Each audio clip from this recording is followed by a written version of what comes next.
So students, your next topic is refining. Okay, so refining is basically done by the following methods. First one is distillation, then liquefaction, electrolysis, zone refining, vapor phase refining, and chromatographic methods. Okay, so I'm going to explain this to you one by one. First one is distillation. Okay, basically this is very useful for metals which have low boiling points. For example, your zinc and mercury. Okay, these are low boiling point metals. Okay, so this method is useful for these kind of metals. The impure metal in this method is evaporated to obtain the pure metal as distillate. Okay, next one is liquefaction. This method is applicable for metals which have low melting points, like tin. These are allowed to flow on a sloping surface. In this way, it is separated from the higher melting impurities. Okay. Next one is your electrolysis. Students, electrolysis you have studied in your earlier classes also, in class 10th and 11. Both of them are having this topic, electrolysis. Okay, in this method, basically the impure metal is made to act as anode, and a strip of the same metal in pure form is used as cathode. They are put in a suitable electrolytic bath containing soluble salt of the same metal. The more basic metal then remains in the solution, and the less basic ones go to the anode mud. Okay, here are some reactions which are important to you. For example, at anode, basically, uh, for example, we take M as a metal, then it will be converted to Mn positive ion by losing n number of electron. Okay, similarly at cathode, the Mn positive ion will gain electrons which it has lost, and it will be converted into pure metal. Okay, basically students, copper is also refined using an electrolytic method.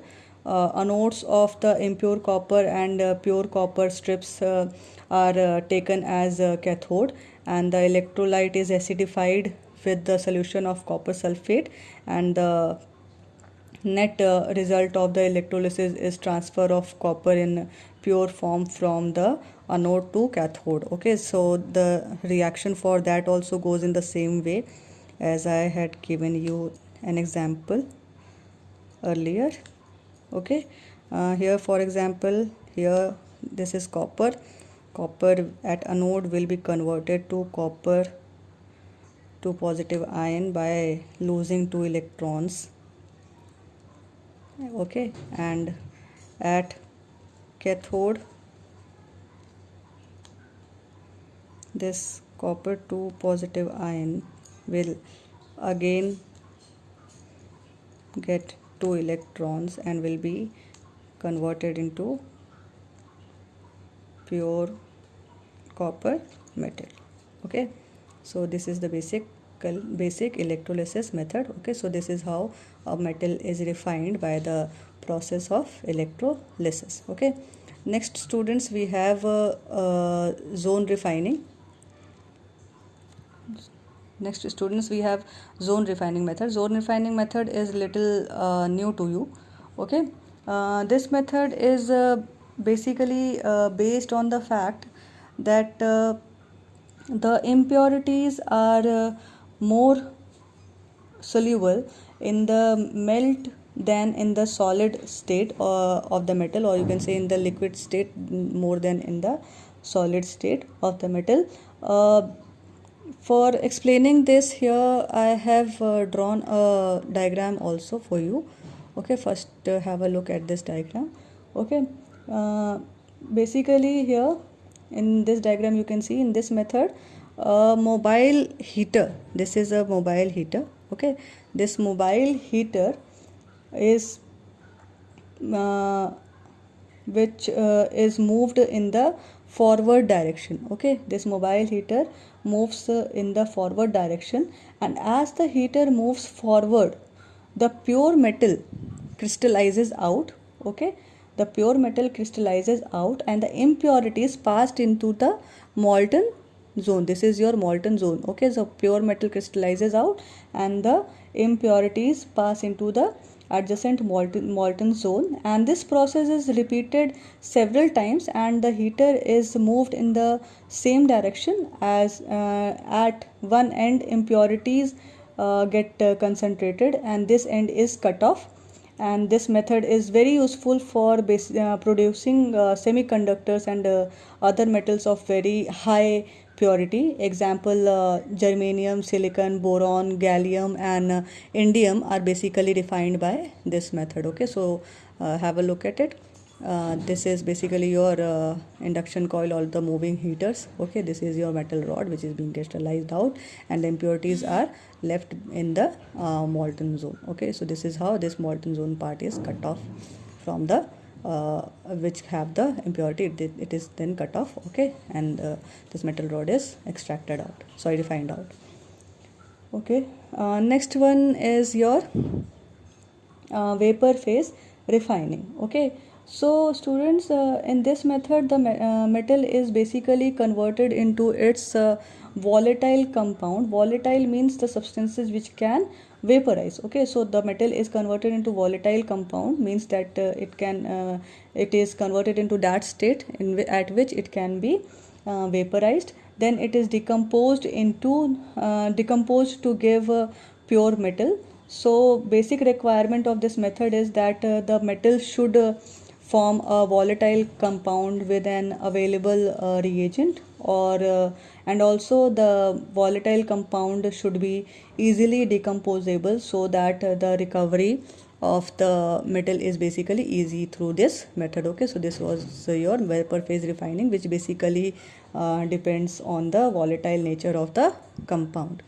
Next one is the chromatographic methods. Chromatographic methods you have studied in your earlier class also. In 11th class also there was one topic which was related to chromatographic method. And this method involves the mobile phase, one mobile phase and one stationary phase. The sample or the sample extract is dissolved in a mobile phase. Here I think that I can explain you better if with the diagram. Okay, so here is the diagram of chromatography. Okay, chromatographic technique. Look at this diagram carefully. Okay, so in this diagram basically there is one stationary phase and one mobile phase.